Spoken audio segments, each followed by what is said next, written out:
defining the Brexit battleground. MPs have dealt another blow to the British Prime Minister by voting in favour of changes to Theresa May's next Brexit steps. Many of those MPs were from May's own party.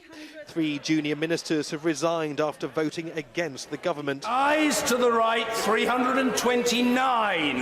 The noes to the left, 302. MPs have decided to debate and vote on Wednesday on alternative ways forward, a process referred to as indicative votes. MPs will now decide on a range of Brexit scenarios, including a possible softer Brexit with greater alignment to the EU's customs union and single market. They could decide to revoke Article 50 altogether or back another EU referendum. The list goes on.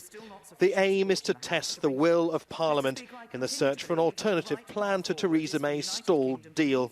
Earlier, the Prime Minister acknowledged there isn't currently enough support to push her Brexit deal through Parliament for a third time, but laid out the options available.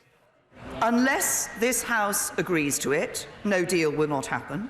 No Brexit must not happen.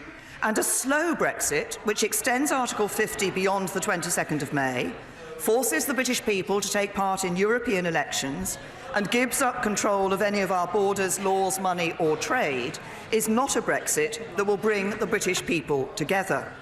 The leader of the opposition responded, calling the government's approach to Brexit a national embarrassment. After 2 years of failure, broken promises after broken promises, the Prime Minister finally accepted the inevitable last week and voted to extend Article 50 and went to Brussels to negotiate.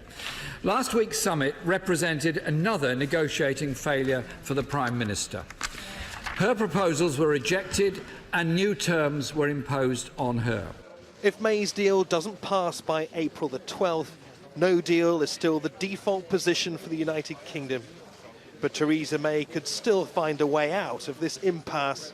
If MPs do decide to back a much softer version of Brexit in indicative votes on Wednesday, it could, in theory, play into the Prime Minister's hands, spooking hardline Brexiteers within her own ranks that have so far rejected her deal into now backing it. And all of this could mean that Theresa May might bring her plan back to Parliament for another go before the end of the week.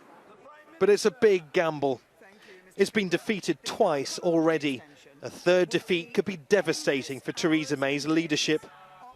The UK's already in extra time, and May's under huge pressure from pro-Brexit Conservatives to set a quick timetable for her departure.